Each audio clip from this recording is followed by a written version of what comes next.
the home of Inter Miami, Florida Blue Training Center for a massive day as we say, Bienvenido Messi. The world footballing star will take part in his first training session ever with his new club. A massive day here for Major League Soccer and, of course, for Inter Miami. He means off the field. Now we get to see what the on the field will look like for Lionel Messi, integrating with new teammates. Frankly, getting used to this oppressive heat. It is a hot morning here in South Florida, and now we get to see what it's like with Inter Miami, with Lionel Messi, and integrating with this new club. We've got film crew, we've got the pitch right behind me. I mean, listen, this guy is incredible. 10 La Ligas, 7 Ballon d'Ors, 7 Copa del Reys. I mean, this guy really is the real deal, and he's here in Miami. We're about to welcome him. The most decorated group stage begins on Friday at 8 p.m. Learn more at leaguescup.com/bracket challenge. Now we're taking a look at the players starting to come out on the pitch for training. There's Joseph Martinez. And obviously we're talking about Leo Messi and Sergio Busquets and all of his teammates, but they're starting to come out on the pitch. This might be the biggest training session we've ever seen in Major League Soccer. For sure, for sure. I mean, I imagine there was similar hype when David Beckham arrived 15 years ago into the league with LA Galaxy, but it is just remarkable that we're even here, and there he is walking out. You wonder if he might be participating in a game of tech ball, that obviously there's a tech ball table right there in front of the training center. Also, basketball is a fairly common tradition here around these parts. Kieran, you've had a few basketball games in your day down here by the training facility. Yeah, I wonder how Leo is going to do with. We call it knockout. So yeah, games of knockout. Yeah, we'll see how his basketball skills are. I mean, I'm sure they'll be as good as his football skills, because his hand-eye coordination is just incredible. Now, I wonder who defends him. Right? Is it they put Leo Campana on him, get a little size against Leo Messi in this knockout game? Yeah, no, it's got to be Schneider or even Sergio. Get his former teammate up against him. There you go. He's tall enough. Now, obviously, we talk about the impact that Messi could have on this league. But I want to talk just basically about this club and this community here in South Florida.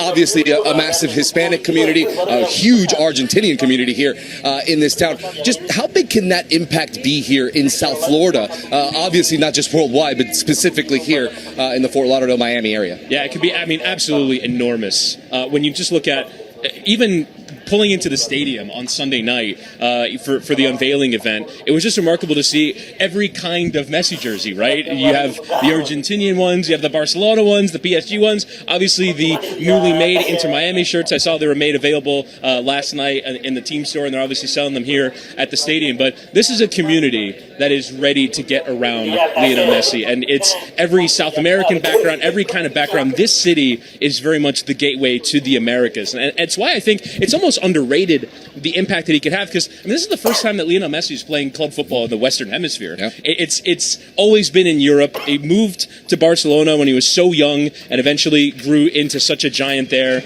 and then obviously went through and won the World Cup. You see Sergio Busquets is getting his introduction. There's a tradition here, Kieran, where all the players get together and form a tunnel, and there's like sort of pats on the back of the head as they run through. So Busquets getting his initiation. I think Messi might have gone through his already.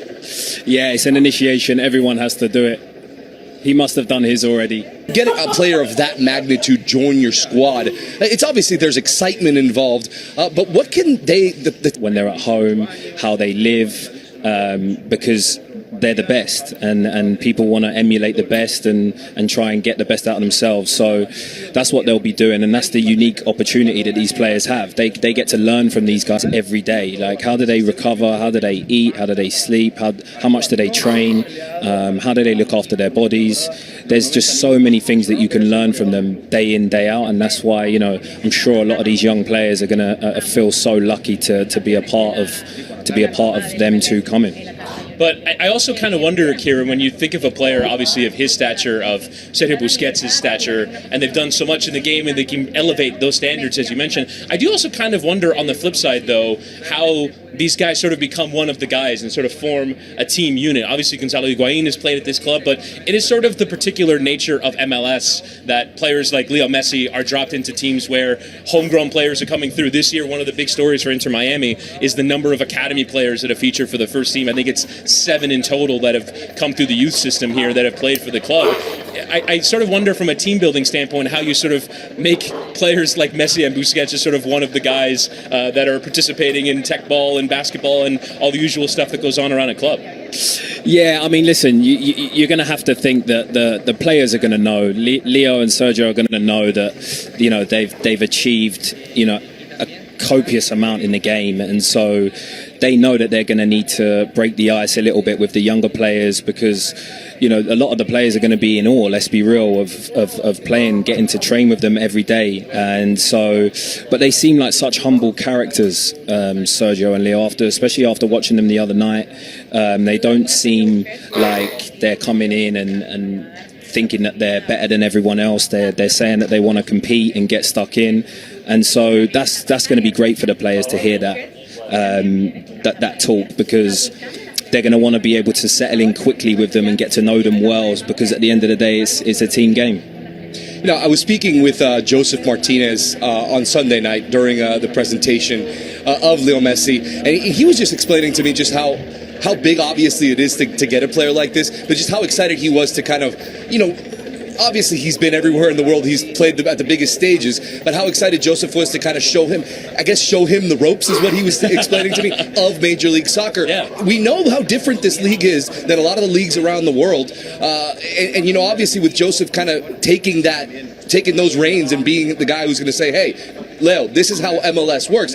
That'll be big for the club and for the club overall, but also for Leo just to get a good start in Major League Soccer. Yeah, I mean, there's a strong sense of culture here when you talk about, obviously, the fact that players have played in this league, obviously share the common language. But I mean, you mentioned that experience in MLS. Everyone, including MLS teams and Liga MX teams, are involved in something new, which is obviously the first games that Lionel Messi will be playing in, the League's Cup games, obviously the Friday against Cruz Azul, one of the gigantes in Mexican football, coming to this part of the world to play, obviously, in League's Cup in the group with Miami and Atlanta. And then, I mean, the Atlanta game is so thick with storylines. We think of, obviously, Joseph having played there and won a title there, Tata Martino having managed Atlanta United to a title, and then now coming into this new era. That's the third game in charge for Tata, the second game for Lionel Messi. It's just remarkable how interesting this League's Cup group is. But from the standpoint of showing the ropes, obviously the heat, the travel, all that stuff,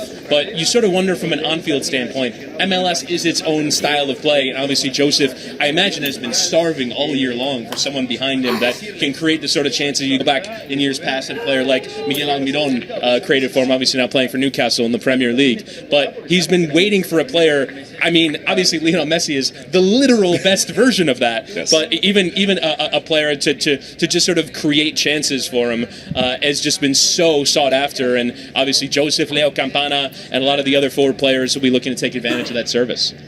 Yeah, Joseph, you clearly understand his excitement. Yeah. A lot of it's around, oh, wow, I got the best player in the world to be able to serve up balls for me. And obviously, with this man, with Tata Martino at the helm, who also has coached Messi at Barcelona, with Argentina, with Joseph Martinez in Atlanta United. So I feel like that was a huge part also with getting Leo a little bit more comfortable with a guy that he knows, managing him and managing the entire club forward from here on out.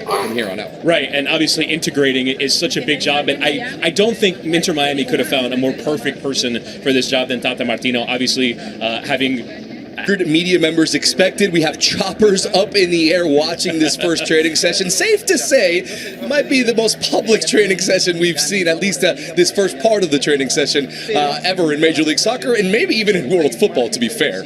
Yeah, I mean, you see these unveiling events all the time, like the one that was here on Sunday. But you also, this isn't very common, Kieran, is it, to have sort of a big media presence that are actually getting to see the players out on the field? But I imagine, one of the things that will be discussed is not having players that are overawed, that are just sort of used to getting on with their work. And I think that's a big part of the challenge now for the technical team, is to try and make things simple for all these guys.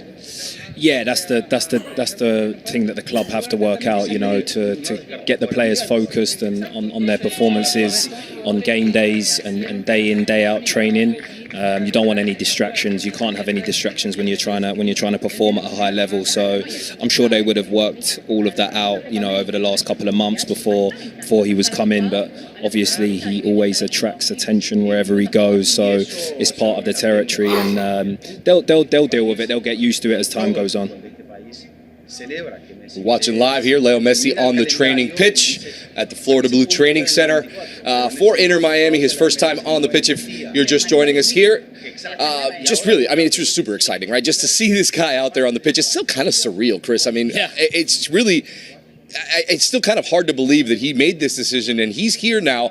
And now, we were talking about the hype, talking about exactly what it would mean for him to arrive at Inter Miami. Well, now he's here, and now we're actually getting to watch him on the pitch. And I think that's huge to be able to see that, and it's an exciting moment. Yeah, and it's still, each step along the way is its own kind of surreal moment, right? You see on Saturday when they put the video out in which he's unveiled, he's wearing the shirt, and he says, I'm excited to get started in Miami. Obviously, the event on Sunday, you were kind of right there by the stage watching it all happen and seeing him walk out in front of tens of thousands of people at Drive Pink Stadium that were all excited just to see him. And then now we see him on the field for the first time in a Miami training shirt and popping the ball around in rondos now. Obviously, so often going to... I think that's Robbie Robinson there to his right. But you have a game coming up on Friday. It'll be the first time we see him play in a game. I think each step, eventually, it'll feel kind of normal. It'll still always be, wait a second. Not just Lionel Messi. Lionel Messi off of winning the World Cup. Right. Lionel Messi will probably, while representing Inter Miami, will go and win an 8th Ballon d'Or. An MLS player is going to step on a stage and win the Ballon d'Or. It's still remarkable, but eventually it'll just be like, okay, let's talk about what Inter Miami can do in terms of winning games, in terms of making everything fit, and obviously the club are doing everything they can to make that possible. The thing is, too, as well, is that he, obviously, as you mentioned, coming off winning the World Cup, we could talk about all of the glory and the trophies, the things that he's won in his career. But winning that World Cup was the most important thing to him. But he still has that hunger. He still has that hunger to win and to win trophies. And I think that's the biggest thing, because you'd say, okay, he's won his first World Cup, and some players would say, all right, I've kind of won it all. He still wants to win, and he still wants to raise trophies. And with Inter Miami, he has an opportunity to do that right away. Yeah, I mean, literally with the first competition he plays in League's Cup. But you have that, you have the Open Cup, and obviously getting back to league play towards the end of August. There's 3 competitions left for Miami to compete in, so he'll want to hit the ground running, Kieran. Yeah, I mean, listen, but just touching on what you said there about, that he's just come off of winning a World Cup, I think that speaks volumes of, the club itself in Miami and the league itself, because, he could have gone anywhere in the world and he's decided to come here. Like, he chose to come here, and so that is a big testament to the club, to the league, and shows you in itself that he still wants to compete. He mentioned it the other night. Sergio mentioned it as well. They're not coming here. Tata even mentioned it that this isn't a vacation, and they want to come here and win. So yeah, these are all good signs for the club that the owners want to hear, and the people around the club want to hear. The players want to hear as well. So no, it's exceptional to see.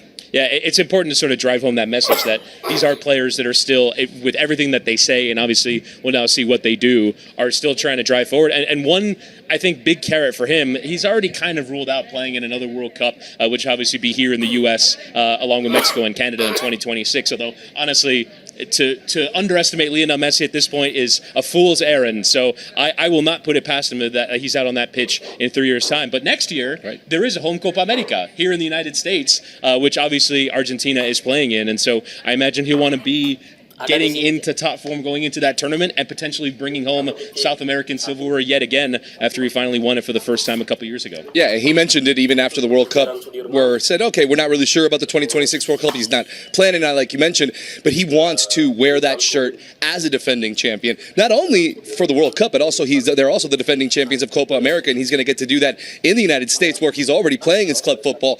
So it will be, it will be just kind of a grand